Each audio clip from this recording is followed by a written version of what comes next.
මෙන් ආරච්චි වලව්වේ පවුලේ සියලු දෙනාම ලිපගිනි මෙලවීමේ චාරිත්‍රය ඉටු කිරීම සඳහා දැන් කවාකාරව මුට්ටිය වටේට රැස් වෙලා ඉන්නවා.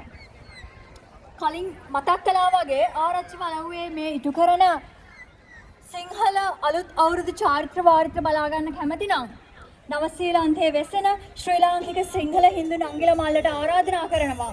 එන්න ආරච්චි වලව්වට සැබැහින් දැක ගන්න පුළුවන් අපේ ශ්‍රී ලාංකික සංස්කෘතියේ සංගවිලා තියෙන මේ නිදන්ගත සම්ප්‍රදායන්.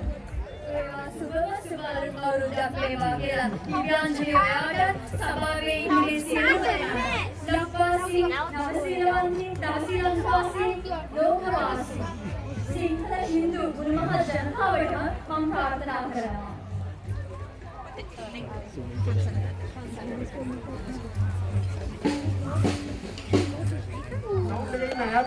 හැමෝම එකතු වෙලා හොඳ අත්පොඩියක් දෙමු. ඔවුන් අපි වෙනුවෙන් ඇවිල්ලා ඉන්නේ අපේ අවුරුදු උළෙල අලංකාරවත් කරන්න ඇවිල්ලා. ඉතින් ඒ නිසා මේ සුවිශේෂ මේ පැත්තට වගේ නේ හැමෝටම අනගි අත්දැකීමක් වෙනවා. ඉතින් හොඳ කොලසනක් දීලා අපි ඔවුන් පිළිගන්න අතර වාරයේදීම අපි ආරාධනා කරනවා තව ඔබට පුළුවන් නම් මේ පැත්තට ඇවිල්ලා මේ නර්තනාංගය දිරිමත් කරන්න ඔවුන්ට ශක්තිය ලබා දෙන්න එකතු වෙන්න කියලා අපි ආරාධනා කරනවා. හොඳයි එහෙනම් හොඳ අත්පොලසනක් ලබා දෙමු අපි. ඈත ඉන්න හැම දිනකටම ආරාධනා කරනවා එන්න කියලා.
Jai